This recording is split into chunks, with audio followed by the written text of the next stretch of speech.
ലഡാക്ക് സംഘർഷത്തിൽ കേന്ദ്ര നേതാക്കളുമായുള്ള ചർച്ചയിൽ നിന്ന് പിന്മാറി ലേ അപെക്സ് ബോഡി. ഒക്ടോബർ 6-ന് നടക്കേണ്ടിയിരുന്ന ചർച്ചയിൽ നിന്നും ആണ് പിന്മാറിയിരിക്കുന്നത്.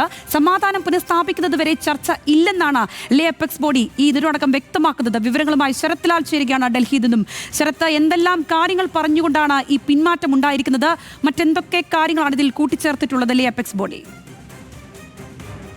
സംഗീത, ഈ ലഡാക്കിലെ ഹൈപ്പവർ കമ്മിറ്റി യോഗത്തിൽ നിന്ന് പങ്കെടുക്കില്ല, അതിനുവേണ്ടി കണ്ടീഷൻ മുന്നോട്ട് വെച്ചു എന്നുള്ളതാണ് ഏറ്റവും വളരെ പ്രധാനപ്പെട്ട വിവരം. ഈ കണ്ടീഷൻ നാളെ നടക്കുന്ന ആഭ്യന്തര മന്ത്രാലയത്തിനുമായി നടക്കുന്ന ചർച്ചയിൽ ഈ ഉപാധികൾ ഈ സംഘടനകൾ മുന്നോട്ട് വെക്കുമെന്നാണ് നമുക്കിപ്പോൾ ലഭിക്കുന്ന വിവരം. പ്രധാനപ്പെട്ട ഉപാധി ജുഡീഷ്യൽ അന്വേഷണം പ്രഖ്യാപിക്കുക, ഈ അക്രമ സംഭവങ്ങളെ കുറിച്ച് അല്ലെങ്കിൽ 4 പേർ കൊല്ലപ്പെട്ട സംബന്ധിച്ച് ജുഡീഷ്യൽ അന്വേഷണം സംഭവിക്കുക, അതേപോലെ തന്നെ അറസ്റ്റ് ചെയ്യപ്പെട്ടവരെ അവരെ പുറത്തുവിടുക അല്ലെങ്കിൽ അവരെ ജയിൽ മോചിതരാക്കുക. മൂന്നാമത്തെ കാര്യം സംസ്ഥാന പദവി സംബന്ധിച്ച ഉറപ്പ് പാലിക്കുക. ഈ മൂന്ന് ഉപാധികളാണ് ചർച്ചയിൽ പങ്കെടുക്കാൻ വേണ്ടി 2 സമിതികളും അതേപോലെ കാർഗിൽ ഡെമോക്രാറ്റിക് അലയൻസും അതേപോലെ ലഡാക്ക് കർമ്മ സമിതിയും മുന്നോട്ട് വെച്ചിരിക്കുന്നത്. എന്നാലും നാളെ കേന്ദ്ര ആഭ്യന്തര മന്ത്രാലയവുമായി ചർച്ച നടക്കുന്നുണ്ട്.